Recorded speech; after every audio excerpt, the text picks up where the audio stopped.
and programs at Breakthrough TV.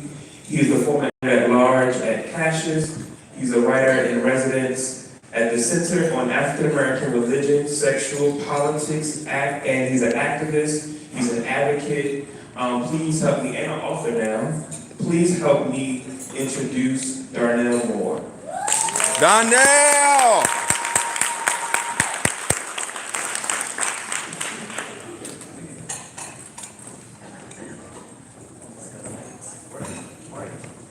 All right, so the way that this is going to work is Darnell really wanted to have a conversation and really be engaging and intimate. So I have some questions. We're going to ask some questions. Later on, we'll also provide an opportunity for you guys to ask questions if you like. Okay? You ready? All right. So just first, let me ask you to just give us a little bit about yourself. Well, first, I should say thank you to John in the back for inviting me to be part, and I'm really grateful for your invitation. And to everybody who's organized and put this together, to the folk that are actually working to have made this possible, thank you for your service, not just today, but every day. Can I also invite you, if you're able to move closer, so we can get intimate, not intimate in that way, but so that we can sort of close the gap. If you are able to move up, it'd be really great if you could.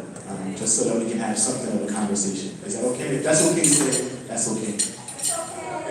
Ain't okay with everybody because y'all didn't say that. So as you're moving up, if you can, just a little bit about myself. I am here from New York.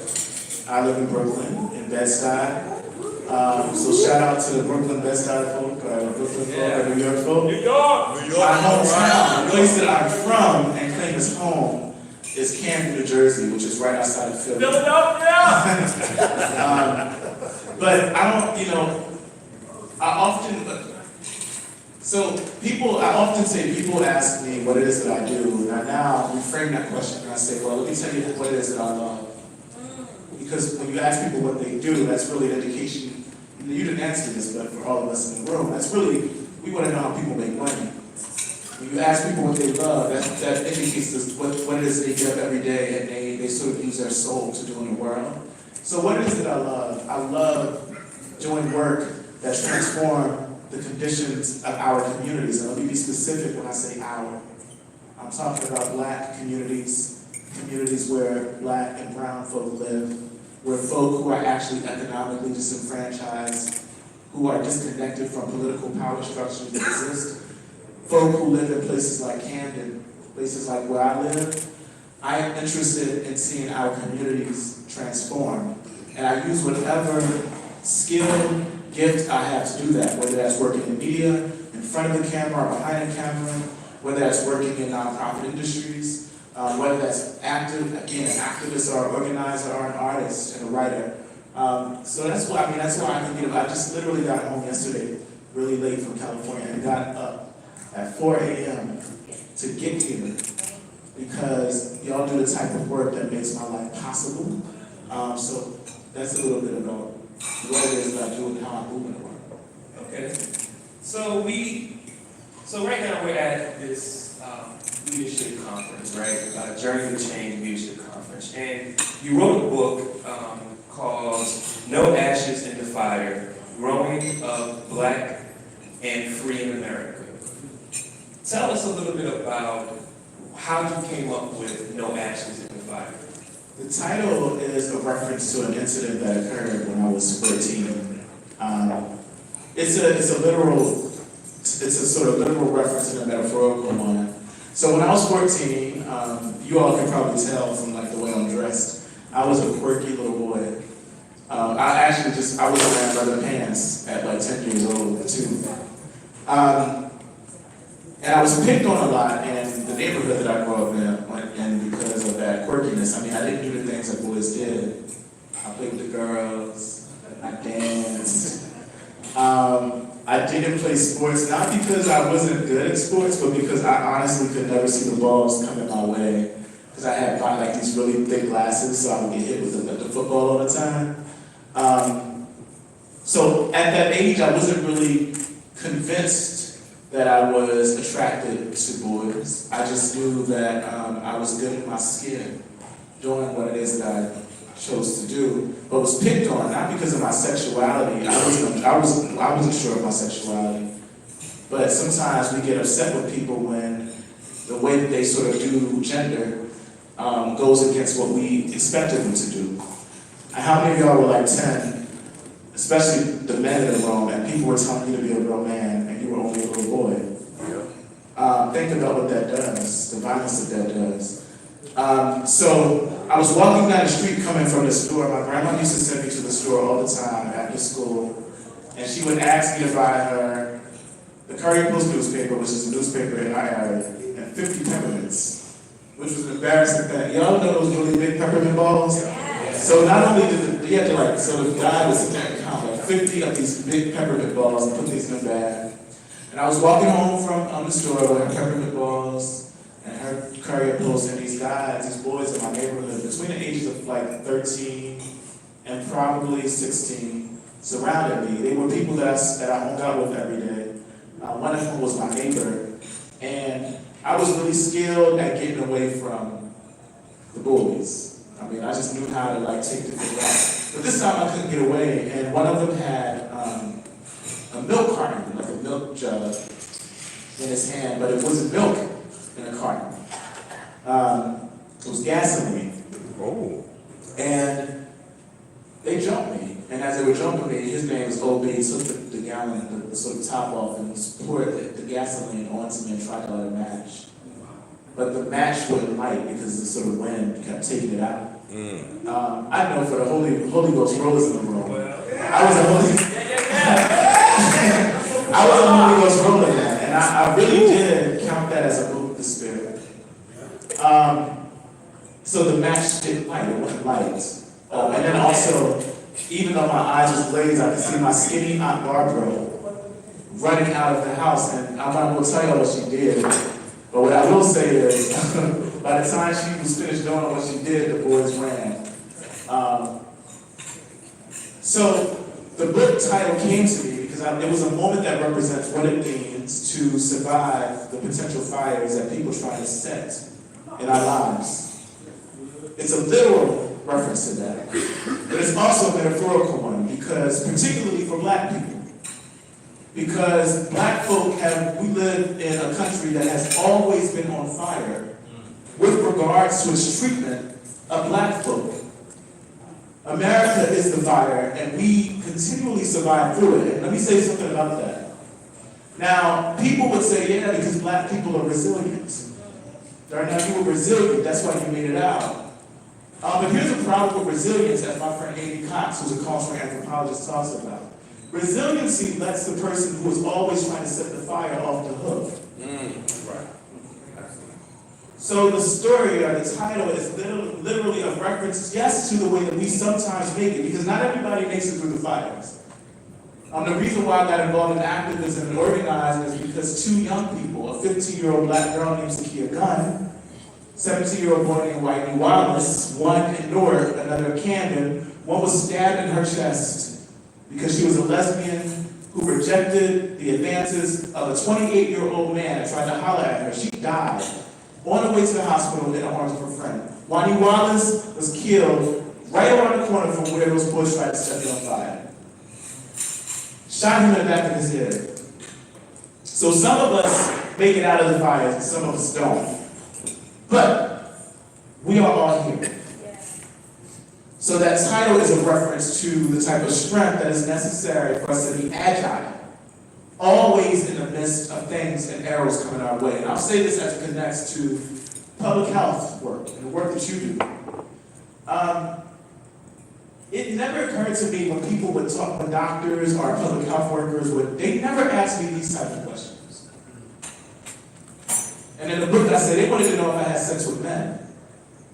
But if you really start getting it down to the deep histories of young people's lives, you realize that so much of the fires that I'm talking about, the metaphorical fires, shape your decision-making processes.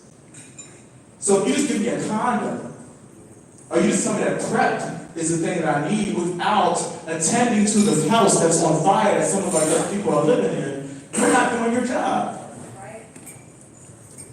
A condom can't stop white supremacist capitalist patriarchy, as Bell calls it. A condom can't heal all of the wounds and the traumas that surface in the life of a young person who've been beat the hell out of on a street every day. Trauma can't heal a young person.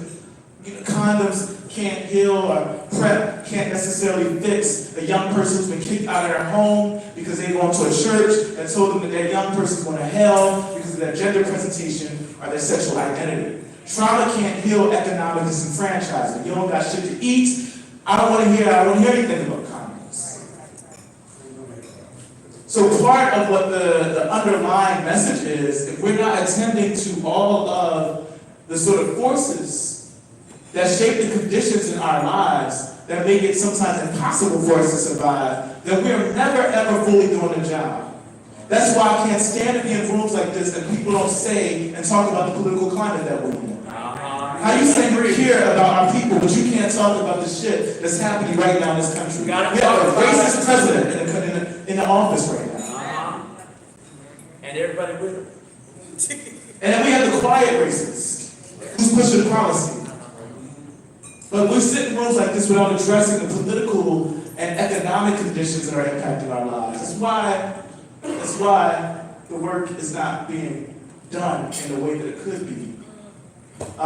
So yes, no ashes in the fire, coming of age, black, and free in America is the title. And I say free, not only because at some point all of us, we have to learn to love the thing that everybody else told us that we needed to hate. So, if you have not read the book, or listened to it, because that's what I do, you really should. It is a great book, really great book. And you spoke to several things, right? And what I got out of what you just said is that you cannot separate social justice work from public health, right? You have to work in social justice in order to really do work in public health. Right, and to do it in a way that people, right, our people, can connect with and can improve health outcomes for our people, which I think is huge, right? We have those conversations in these settings all the time, but it doesn't necessarily go outside of this room, right, and translate into the work that we do. So I take that as a charge, right? That's a charge for us doing this work. So in the book, you actually talked about that story, and I remember listening to that story, and was like, wow, this is crazy because there's so many elements of the book that I, as a black queer man from North New Jersey, can relate to, right? And you said something, and I want to read this because it spoke to the public health piece, right? And not being seen for who you are as a human, right? And it says, never once did a doctor ask me while administering an HIV test if I experienced love or rejection, connection or estrangement. It goes on to say, some never asked if I was okay because my feelings were not their concern. Humans feel, but subjects report. When I read that last line, literal shivers went through me because I think that is so how a lot of times we feel, right? Like we're not human when people in public health or in the health field see us, right? We're subjects. So can you speak a little bit more to that? Sure. It really didn't occur to me how lacking in terms of a humanistic lens so much of our work is. I mean, as someone who teeters between like academic spaces, community-based organizations, media space, the streets, it's really easy for us to talk about a lot of these concerns and to use a language. So we throw out terms like MSM, why MSM, like as if those terms are not attached to real people with lived experiences, with blood pumping through their veins. And some of us come to do this work because we want to get a paycheck. And I bring that part up because and let me be clear, I'm talking about me in this too. And not just with regards to public health, but when you get caught up in the rigmarole, you forget what the heart of the work is.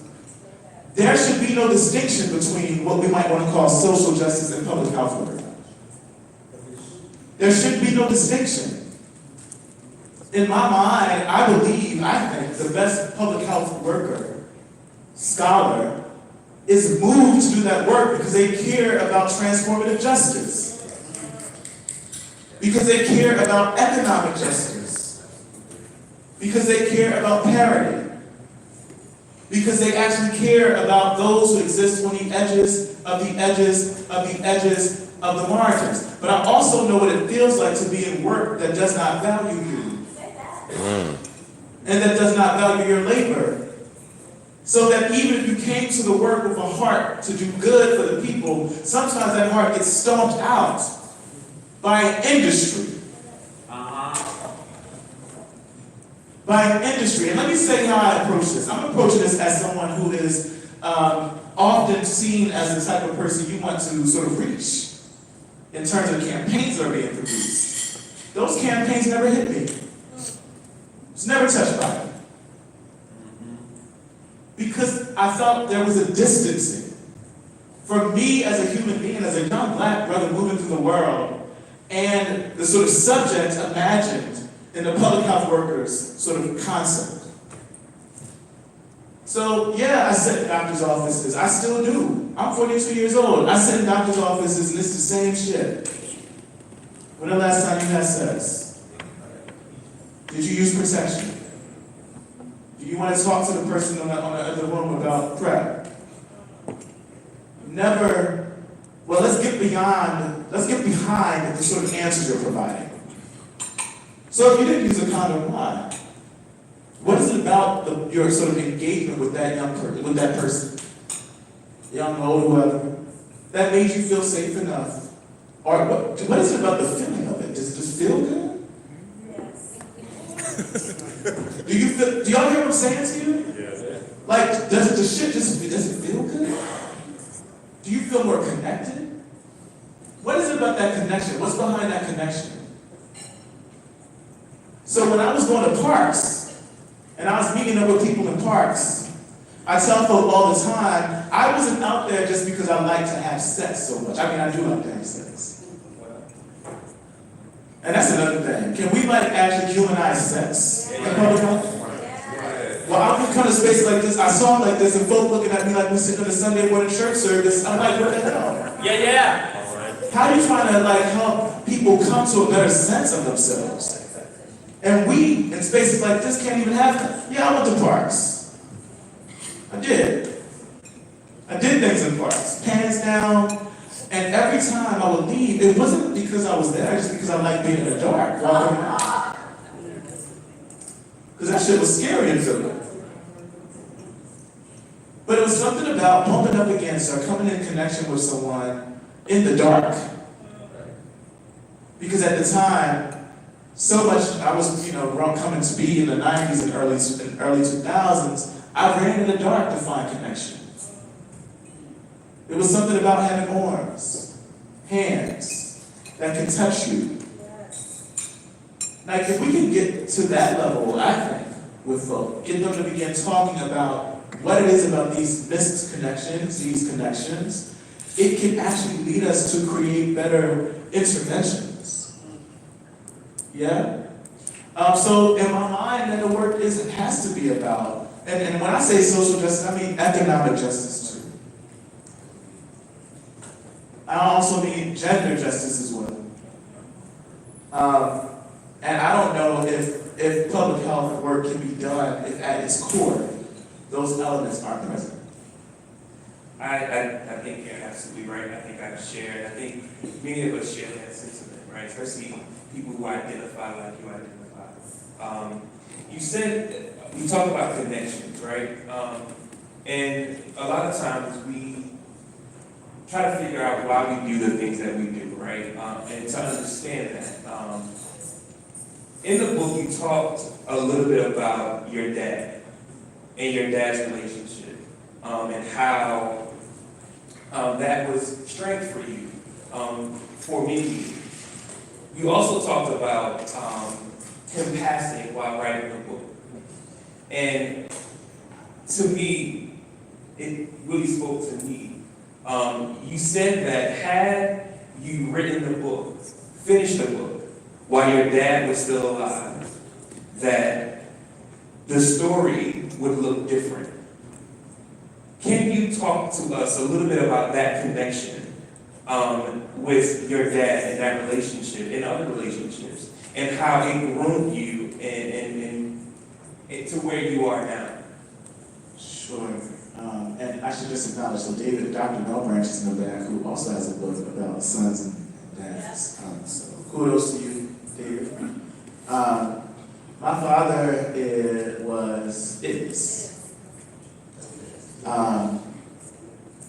like so many of us, a human being who had a complex life. And I loved him at some points, and I hated him during others. He was a beautifully stunning gentleman with me. He was very violent with my mother, and maybe with other women in his life. That said, we didn't have the best relationship. So he passed away literally when I started writing the book. And how the sort of the idea goes. I'm like the only son, I'm the oldest child, and people were looking at me like, if you pass, it's like, you gotta say it. And I would always say, if my dad died, I wouldn't even know what to say in his eulogy. Like, that's just, I just couldn't find the sort of love. But when he passed, I actually learned something about grace and about forgiveness. And I'm not talking about cheap grace either. Like exonerating people who do you wrong without holding them to account. But in short, like he literally was leaving, transitioning, and I was talking to my mom, asking her how she was preparing herself, and she was a direct beneficiary of his violence. And she said, one of the reasons why I can love him or forgive him is because I got to see a fuller version of the person that you saw. He wasn't always mean to me. And she started listing all the beautiful things he had done too. The times he fed her when she didn't have money to eat. The times he tried to stop somebody from sexually assaulting her when they were kids and got beat up for it. She kept going. And it helped me to see him as a fuller human being. So when he was on his deathbed, my sister and I moved him out of bed, and I was talking to him, I was still mad. I'm like, this is so you. Like, you would dip.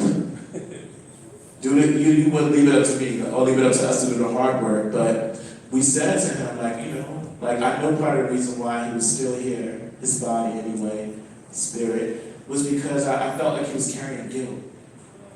And we said, we forgive you. And fly, and he passed.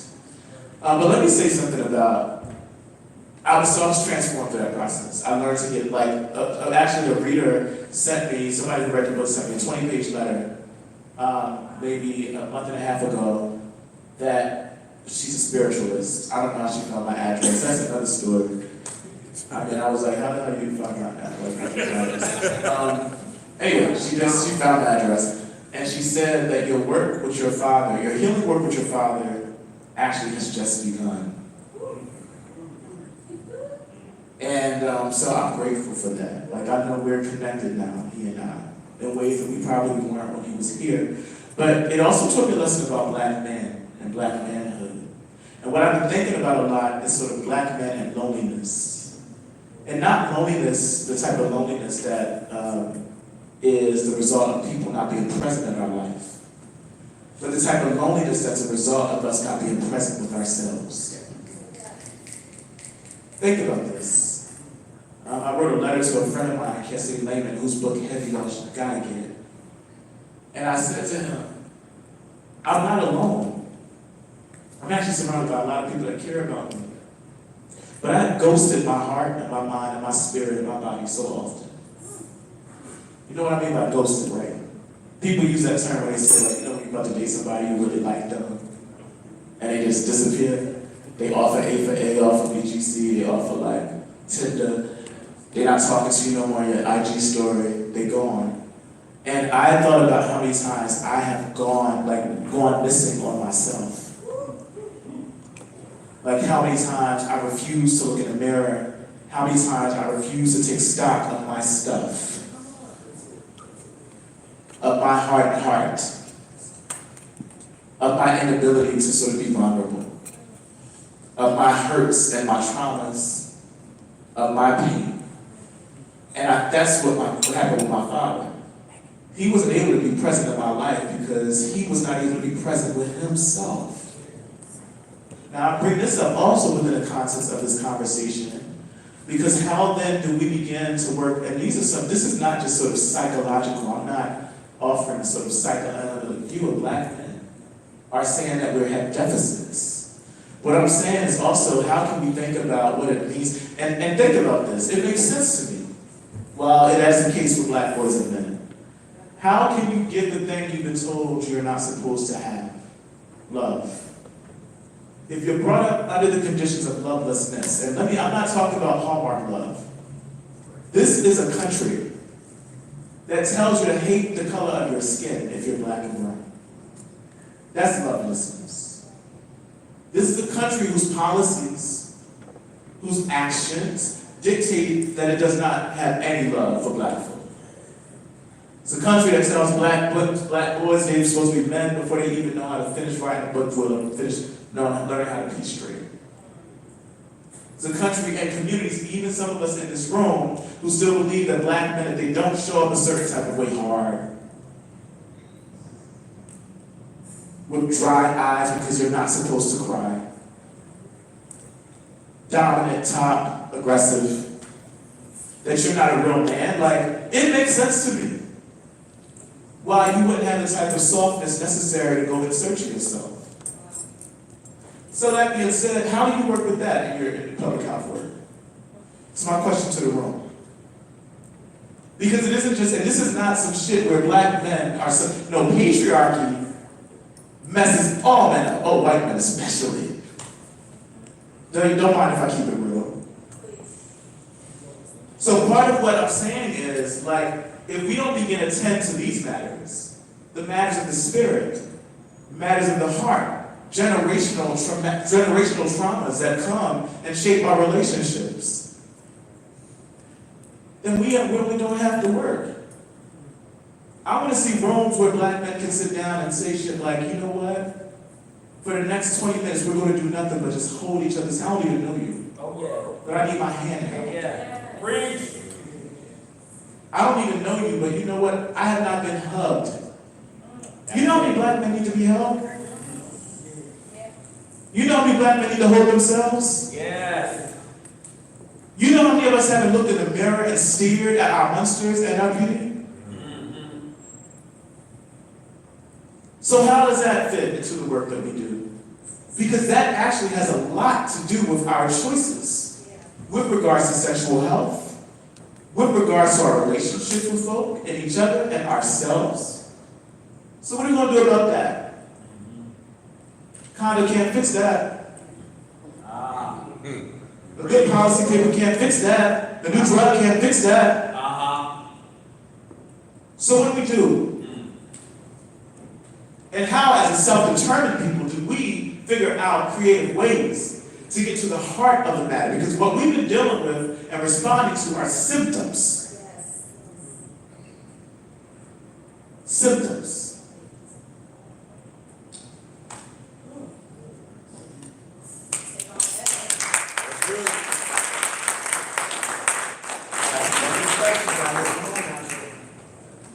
That was heavy, Burning. right?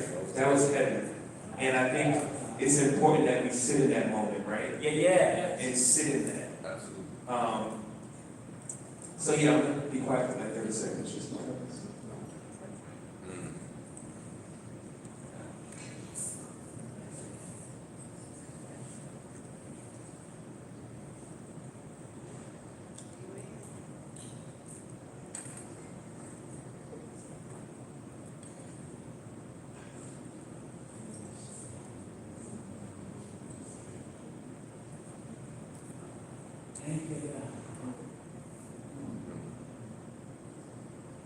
Healing, right? We're talking about healing, right? Healing, and not this surface healing, right? Not this surface stuff that the mask that we wear, right? That we feel like is healing us, right? And we show up in a way that, yeah, we're healed, but we're talking about real deep, getting to the rooty and the tooty, right, of the healing, right? Getting down to the bottom of the why. And healing that place to ensure that we are able to show up as our best selves, authentic selves, unapologetically. And I think listening to your book, that was one thing that I got out of it, right? That it's important that we, as Black queer men specifically, right, because that's your story, that we do the work to heal so that we can get to that place of being free in a world that tells us we should not be free and that we should always be shackled, right? So that was important for me, what I got out of listening to the book. So this is a lot of heavy stuff, right? And I like this kind of stuff, right? Because I think that this is the work. This is important. We as Black men, Black people, don't do this often, right? Because we are afraid of vulnerability. We are afraid of our emotions and our feelings. We are afraid of those things that make us feel like opposite of what we were told we should be, right? And so I kind of want to shift a little bit though, right? So this past Thursday was National Coming Out Day. Can you tell us about your coming out story? Sure. So first thing, I don't say coming out anymore, I say invite me in. I ain't coming out of shit. Like, straight people don't come out of shit. I ain't coming out of shit. Amen. I think it's an interesting semantics term, and I think it empowers the person who's naming themselves. Not to name yourself for the comfort of other people, but because of the way you own your own life. People come to your house, they knock on the door. You don't come out the house. That's your house. Yeah. You let folk in that you're one safe with, and you decide your own terms, so inviting in. So I invited my mother into my life. And, I was 28, and my mom is everything to me. But even though she's everything to me, I still was sort of really fearful that she would reject me. But I got to a point, one, because my partner at the time sort of threatened me, like, you either want to tell her I'm not your roommate, because she called her one more again. And she answered that phone, and she don't know we be going to sleep with each other every night, and she gonna get a rude awakening. So I was like, well, let me tell her first. And I told her I needed to talk to her. I sent her a text message, and I had a flip phone, so this right there. And the flip, you see like the line going across the screen? And I saw that shit going, I was like, damn it. I couldn't stop it. My text went through, and I said, Mom, I need to talk to you. And she came to my job right away. And my assistant told me she was outside. She came in and she said, what is it? What do you want to talk about? And I was so scared. And I was like, well, she's like, are you sick? And I said, no. And she's like, well, okay, do you have cancer? My grandfather, who was like the second dad to me, had just passed, so it made sense, so she asked me that. And I said, no. She's like, do you have AIDS? And I said, she actually said AIDS. We had two cousins, a woman cousin and a cousin who an aunt told me had my same name. When I was 15, she told me had died of AIDS. And she told me because he was. So this is why my mom would ask me that question. I said, no. I said, I have a boyfriend. And she was like, I knew that all along. And we talked.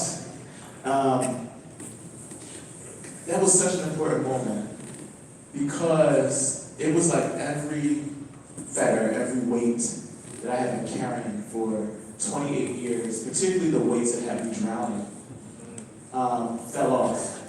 And I realized how much my mom and I lacked closeness because of this part of my life that I had yet to invite her into. The next day, my mom don't drive to this day. She gets driven because she thinks she's the shit. And she deserves that. So everybody drives her everywhere. She took a train, public transportation train, 2 hours up from Camden to Newark to meet my partner. She ain't talked to him the entire night. But she said that, she just kept looking at him the whole time. And it just showed me something. She took the train right back after she met him. I bring this up too because my mom had me at 16. She dropped out of school when I was born in 10th grade. She's from a city that was called the most poor, economically devastated, and most violent in the country at the time. I was born by a 16-year-old black girl the same year that Ronald Reagan called 16-year-old black girls like her welfare queens. Often, people love to say that black communities are more homophobic, homo-antagonistic than others, especially those that are without wealth, are from the South, are from rural spaces or urban spaces. But my mom was like the perfect counter-narrative, the perfect example of like the way that so many of our families, and not all of our families are accepted. But I'm like, she's the type of person you would think would reject her son based on what we talk about in media. But she did. My entire family has been so, my mom said to me two things. One, you don't need to be around people that don't love you. So that she even said, and even the church. So what y'all probably can tell, like I grew up as a minister, graduated from seminary, and at the time I was in a sort of quandary. I wasn't sure if I should be part of the church or not. It was my mom who actually gave me freedom to leave any worshiping space that could not see God in me. My mama gave me that freedom. My mama did it. The other thing that was super important, she said, you can tell your family if you want, Jeff, you definitely need to tell your sisters, because we've been talking about this for years. So when I talked to my sister, she was like, oh yeah, we found your letters, brother. They call me brother. Brother, we freaking your letters way back in the day. Remember that little light-skinned dude you was dating? What's his name? And I was like, what the hell? Like, y'all had all this tea piping for years, am I sure? So that brings me to this point. I told them, like, you know how many days I probably would have, like, not wasted my time trying to take myself out of here had y'all taken the invitation to speak to me. So the invitation, just that, when I say invite me, it's not just about the sort of, the person who is the different one, the same gender, loving, queer, gay, no. That invitation, that act of grace and hospitality is for all of us. I might not have tried all those times over 2 decades to like harm myself. Had somebody just said, you know, we found your letters and we love you. And actually, homie, Q. So that is to say the power of acceptance and affirmation is not to be taken lightly. Therefore, the lack of those things is not to be taken lightly, which is why I really do care about the life worlds of young people and how we show up as examples, or as Laverne Cox says, possibility models for them, because they need to know that they are worth being here. And my mom, I say this all the time, she is the reason I'm alive. That simple act, which was so profound, is the reason why I'm alive, and I'm grateful for her, really. That's good. So you talked about your the view of the world's view of your mom, right? Welfare queen, these other stereotypes, right? And just another, it's interesting how God works. I know you like listening and writing notes. And everything that we're talking about, I have the excerpt from your book. And literally the excerpt is, stereotyping as ghetto and the people within them as leeches are lies. Forces that render, and it goes on to say, forces that render my blackness criminal, my black manhood vile, my black queerness sinful, and my black city hood. Like, I'm listening, I'm just like, what? Because this is so true, and sometimes many times we get caught up in that, right? And we perpetuate that narrative, right? Oh yeah, I'm from the hood. I'm from the ghetto, right? I'm from the, low economic north, right? Brick city, right? We perpetuate that. But it was so interesting to hear you, to listen here. That being said, right?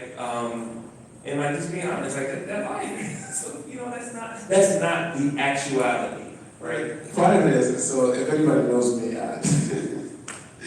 look, I claim the hood, okay? Like, what I mean by that is I am not ashamed of my people and my place.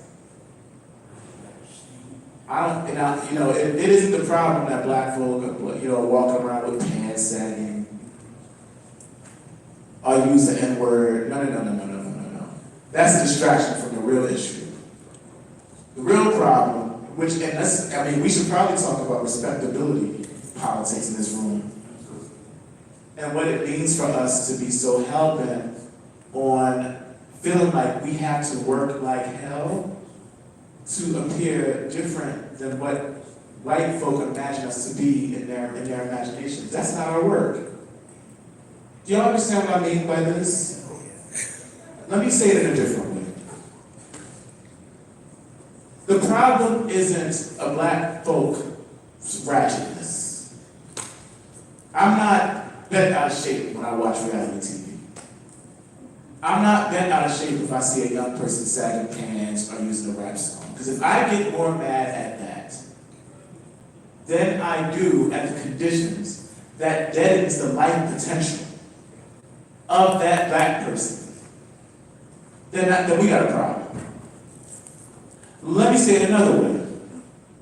Whether you got a suit on or sagging pants, a police officer's gun, if that person is racist, is not going to discriminate against your ass. Whether you got a degree and taught good English or only had a GED at 50 like my mama did, don't mean that your sort of senses of analysis or understanding of the world is different. And we, if anything, we get infected with a type of white supremacist capitalist patriarchy that has us seeing each other like we are the damn problem.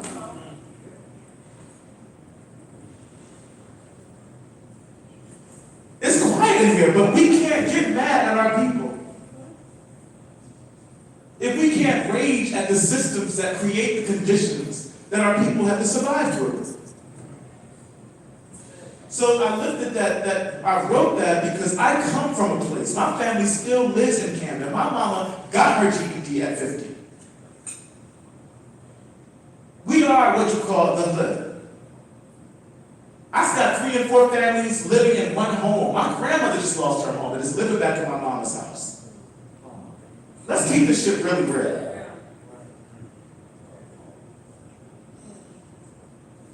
We can be up here talking about hood antics and all this shit all damn day. I need us to get an analysis of all of the systems of oppression that create the conditions such that my grandma loses her home. Go learn about racism in real estate law and redlining practices. Atlanta has an interesting history. I just read about it. Go and get mad at the legislators who's actually trying to criminalize representations or ways of being like sagging pants. And realize that some of the legislators are black. Y'all know what I'm trying to say? We got this thing screwed up. I always say, do not do to each other what the systems do to us. So part of my work, at least, or my approach is such that I don't take any problem. Please, do you. Yes. Amen. Part of my work is to ensure that you are a live black person. So that you can. Because when white boys like MSM walking around here saying the N-word and sagging their pants, they making millions of dollars off of it. Hello? And a police officer is not shooting none of them down. Okay. So self-representation is not necessarily the problem. Race, and its connection with gender, and its connection with neighborhood, and the amount of your bank account is. All right, I get a little preachy. I'm sorry. I mean, y'all just staring at me like I'm crazy. Amen. But I'm Go like, ahead, preach like that. You're good. oh, this is real. Like this is the real talk. You know how many of young people out in Ferguson had sagging pants for saying the N-word, listened to ratchet music, and was out there fighting for your lives, getting shot up with rubber bullets for y'all? For them people in the good suits who was telling them they was too ratchet and too hood. They was out there protesting for over 100 days for all the black folk. And guess what? All the black folk wasn't giving a shit about them. So I think our work, at least as we should be thinking about it in this moment, is examining the extent to which we have been beholden to this type of up-our-nose respectability politic that is really a consequence of white supremacist capitalist patriarchy. Bell Hooks words. That has us doing sweet arrow, we hurt each other. And that to me is quite important. And again, because we're in this space, I'm asking us to think about how that impacts our work within the public. Y'all know that shit happens, y'all. Who gets invited to the table and who don't? Who gets lifted up as the expert and who does not? Preach. Because I know a lot of PhDs, MDs, ABDs, who got degrees, but they don't have the love, the contextual lens, the lived experience, the empathy, the analysis that some of the folk out here that we're refusing to talk to has.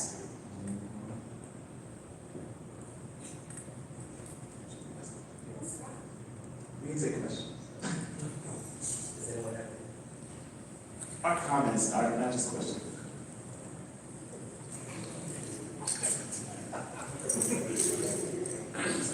You ain't gave me the mic yet?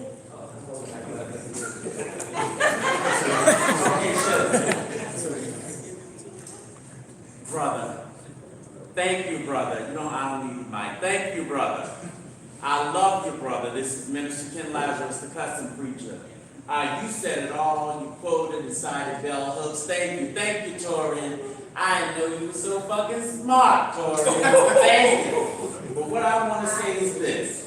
And you talking about the system not letting them do it to each other, what the system has done to each other. When I said the word pussy at Emory, they fell out. So I told them, well, how can you go in the community and work with Shaniqua and Bobo, because she might not even know how to spell vagina, even she got one.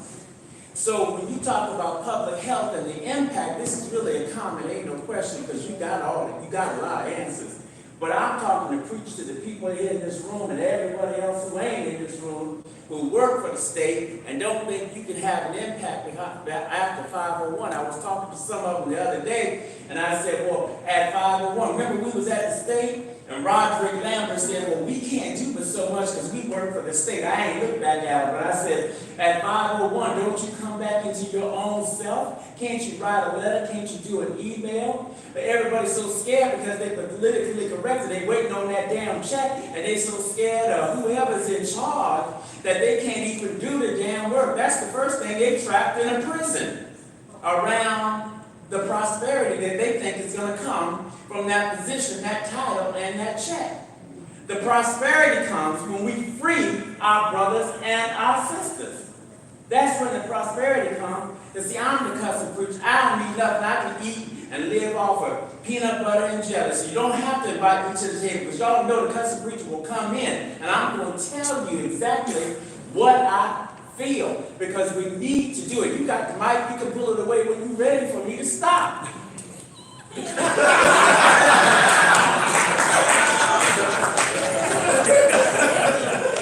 They scared. That damn chat.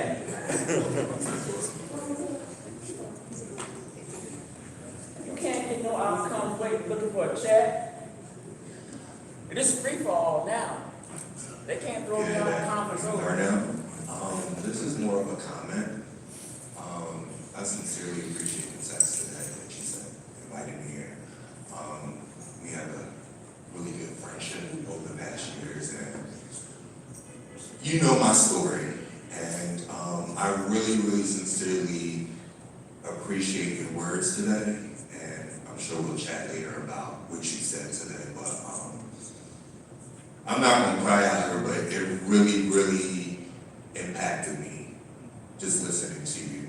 And I've been through a lot this year, and just hearing your words really just uplifted me so, so much. And I just really, really needed to hear you today. And I'm glad I got to do that in this forum with these amazing, talented practitioners, researchers, scholars, people who are invested in our diverse communities. So I just want to let you know in front of everyone that I sincerely love you, and I appreciate you, bro, for the words that you share, the scholarship that you do, and the ways that you reach and impact people, not only here in our communities, but across the world. I love you. Thank you. Man, you too. All right. Can I just say something quickly? It's okay if you wanted to cry. It's completely okay. Hello, Darnell. I appreciate your story, man. It touched me. But what I would like to know is, us as black men in general, especially toward the youth, we have people like Kanye West that has a platform.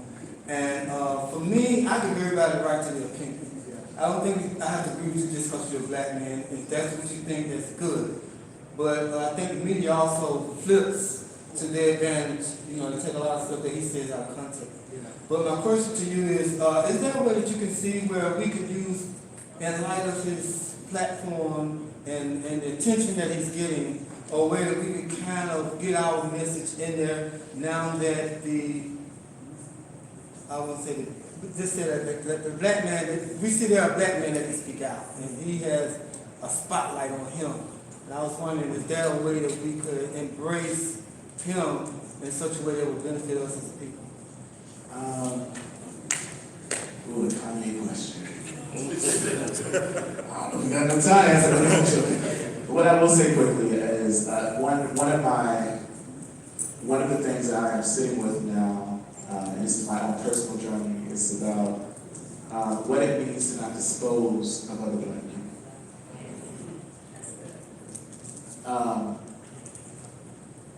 In a world that handles its quote-unquote problems first and always by carceral responses, jail, we send people away, we get rid of them, I'm thinking about what it means to do something different other than that, given that we know that carceral responses don't work. That being said, with somebody like Kanye, like my commitment, and this is hard work when I say like I try my best to not dispose of other black people, because white America is always at the ready at disposing of others. That doesn't mean that we don't hold them accountable. I think that there's a lot going on with Kanye, but I think that Kanye's village, if they really cared about Kanye, would take those concerns into heart and would surround him in such a way that he's not being exploited and pimped out by a racist, sexist, misogynistic president for the purposes of gaining votes and inroads with the community. Now, what I think you're asking is there an opportunity to sort of shift the conversation? There were some things that were said during that conversation around sort of missed, I mean, like stop and frisk and some other stuff. I mean, inevitably, the way I would answer the question around can we use that as an opportunity is a question with what I think we need to do with this administration. I don't count this administration do shit. It's an administration that got into place because of an outright rabid commitment to xenophobic policies and rhetoric, calling African nations shithole countries. I mean, all of that. So what I believe is in moments like this, it tells me that we can't rely on the state to do for us what we gotta do for ourselves. Yes.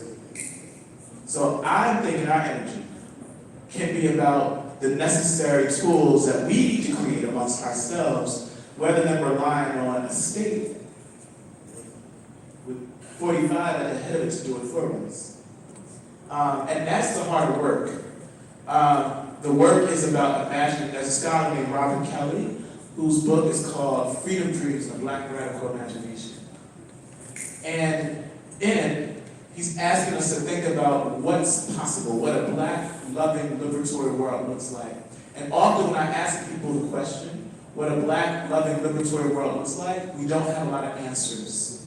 Because so much of our conversations have been spent on analyzing the problems. We don't really have time to drink because we're trying to live. We're trying to survive. We're not trying to get shot by the police. We're not trying to have a white woman call the police on us. If I'm 9 years old and I walk in the store and I happen to walk by you and I bump you and you're telling me I sexually assaulted you. Like, this is real stuff we're talking about. The other thing I'll say is one about abolition. I think it's important to talk about abolition within this context and to define it. Another scholar, Ruthie Wilson Gilmore, talks about abolition as a practice of not just getting rid of the things, the systems, the institutions that don't work, but building what needs to be put in its place. That second part is critical. Does that make sense? So I'm not just interested in raising or getting rid of things in this country. I'm down with that. Because once you get rid of it, well, what you want to use? And that's where I think our energy can be placed in a moment like this. Thank you.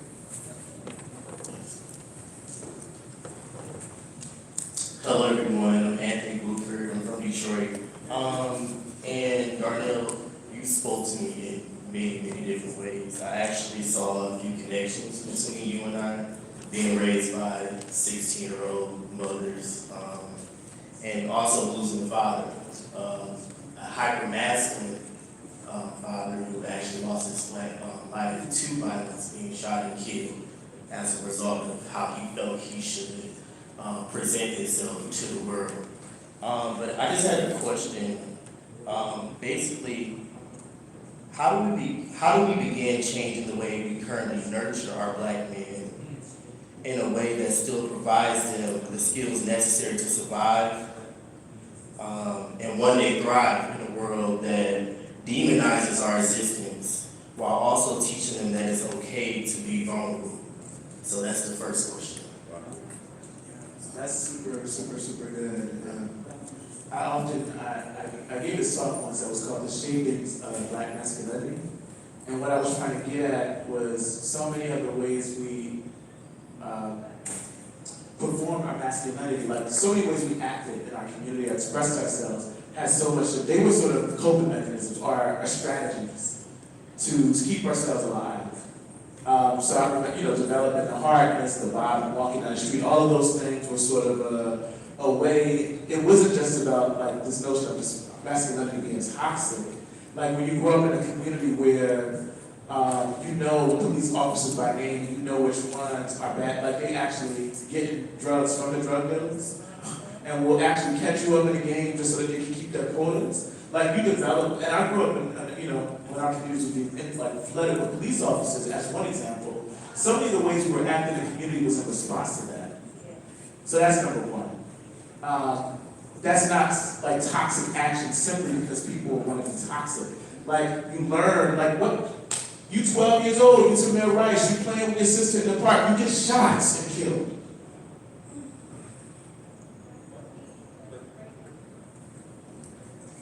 As early as our youth lives, we learn to sort of represent ourselves in communities that we live in, often as a means of of survival, right?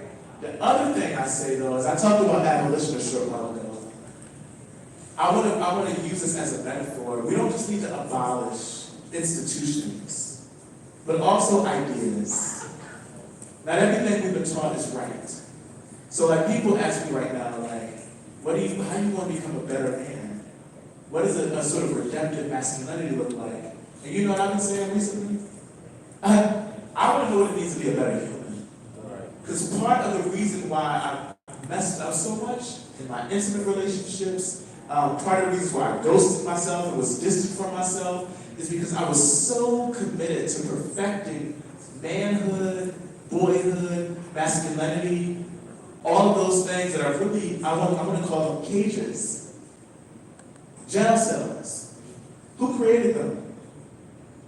Who taught us what a normal or a right or a good man is supposed to be? Who said that that's right? So if it's like you go into a jail and you see a jail cell open, the door is open, it's like walking into the cell and closing it. So part of what I'm trying to do is to ask, what does it mean then to say no to some of these boxes and give young people an opportunity to grow into the type of flourishing human beings that they understand themselves to be? What does it mean if I love my nephew before I say you want to play basketball or football? Ask the young Aiden, what do you love to do? You love that doll you keep by your bed all the time. What would it mean if I gave that young person the freedom to grow into the full human being that they deserve to be? So I'm not necessarily sure that we can, as Audre Lorde says, use the master's tools to dismantle the master's house, right? We can create the conditions for freedom for our own selves. And I want kids, however they define themselves, however they understand themselves to be who they want to be, to be free. I think that's a way of getting at allowing us to get back to the spaces where folk can sort of create or self-actualize in ways that are more open to themselves. Okay, thank you for that. And my second question was more about how do we begin to, I guess, dismantle that the Black family and the way that we currently hold it, as far as Black women stepping into that role as both father and mother, which causes them to indirectly impose this type of masculinity on their Black sons so they can one day survive. But how do we begin to change that so that we stop running into that situation where there's an absent father, or you have a father that's there but emotionally not present? So first of all, I just want to say shout out to Black women.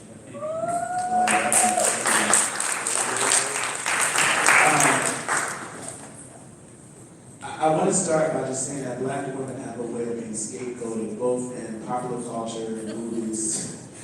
So somehow it's always a mama's fault that some young child went out and became a bad person. And within sociological research, social sciences. So some historical context. Folk like Daniel Moynihan, you know this report? 60s.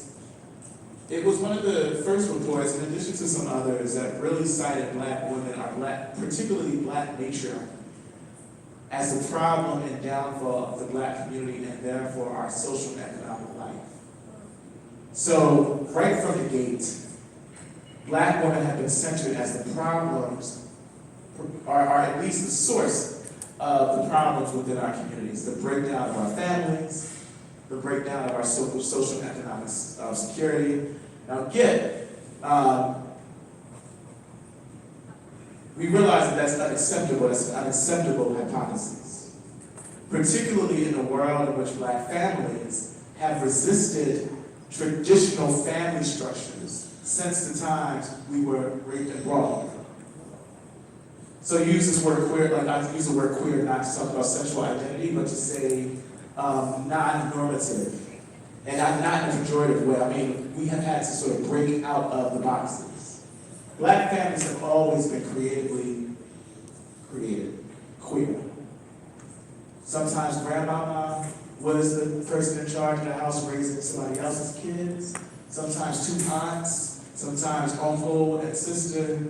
Our families have always, always, always been a source of resistance to an understanding of a traditional family structure that was steeped in white supremacy and patriarchy. So to say that Black women who are quote unquote leading homes are then the problems for the community is really saying that the only type of naturalized, normalized family we are going to even lift up is one with a man as the head of the house. Y'all know what that is, right? Patriarchy. That's number one.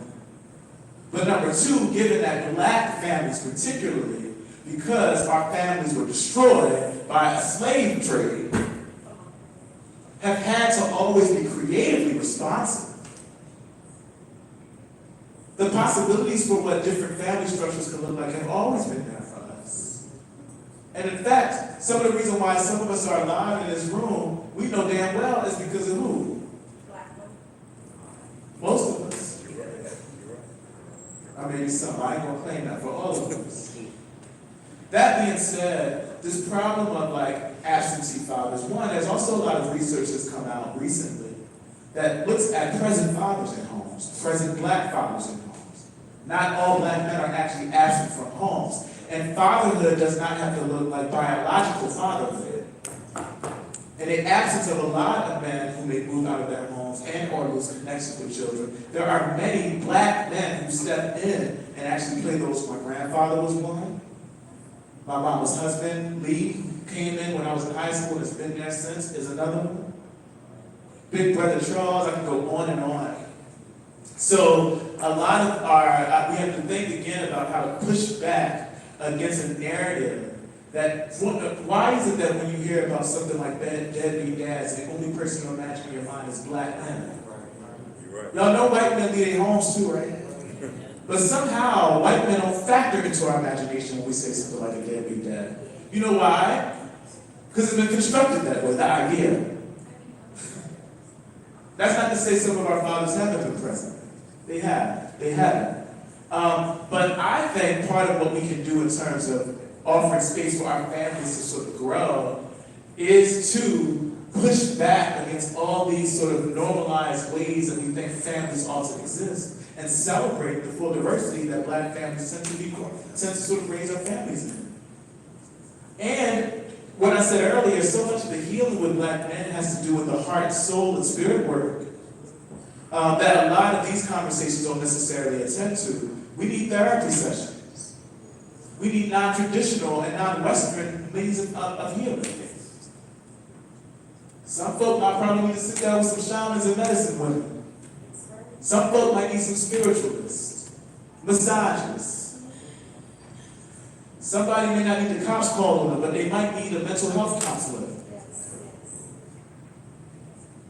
And if we're not ready to talk about those things, and I don't know if we're ready.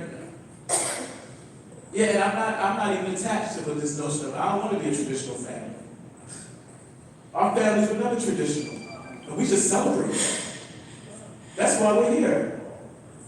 But we do have to get to the root, I think, of a lot of these issues and figure out what we can create in response to them, essentially for the complete healing of all in our family and the demise of anything that sees male domination as the only way that family is understood as legible. I guess we're done. One more. Oh, okay.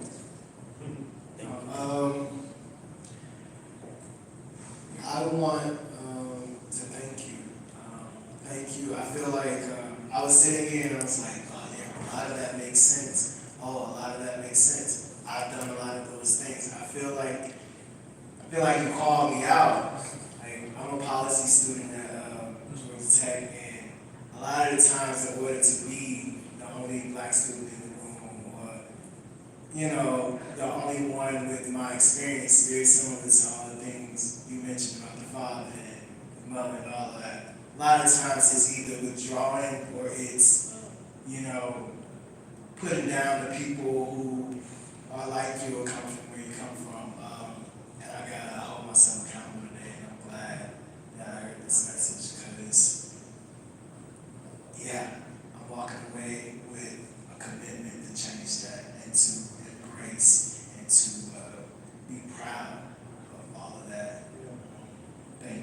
Thank you.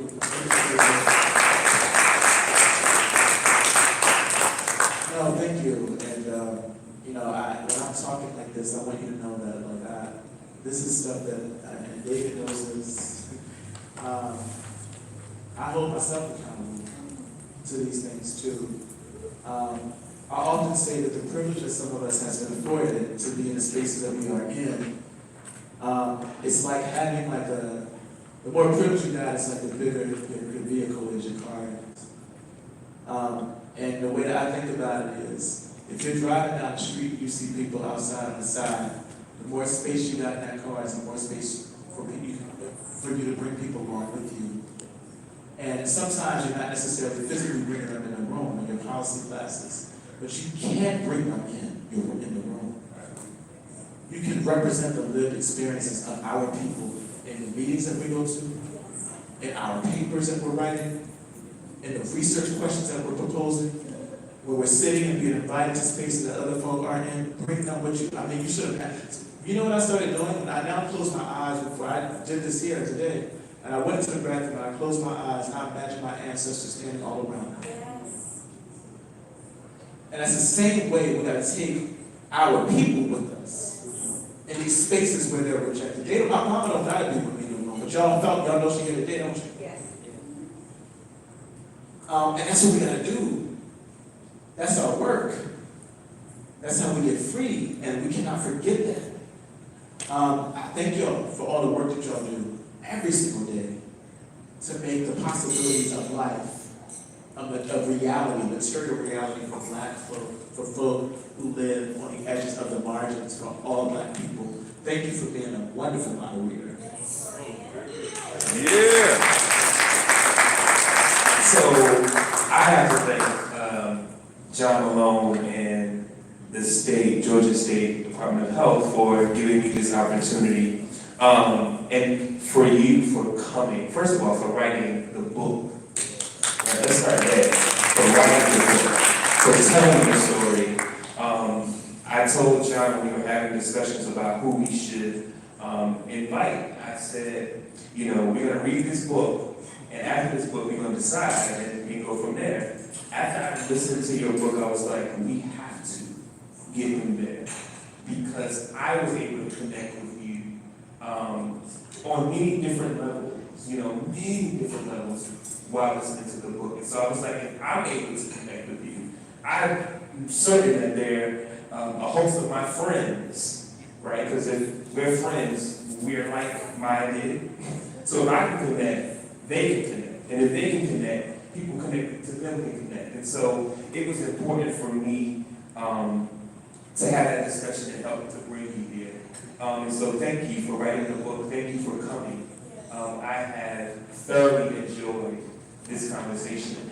And so thank you guys for being in this space. It was needed. And I would say lastly that we are charged now, right, with doing things differently moving forward for ourselves. That means healing, and also for our community, right?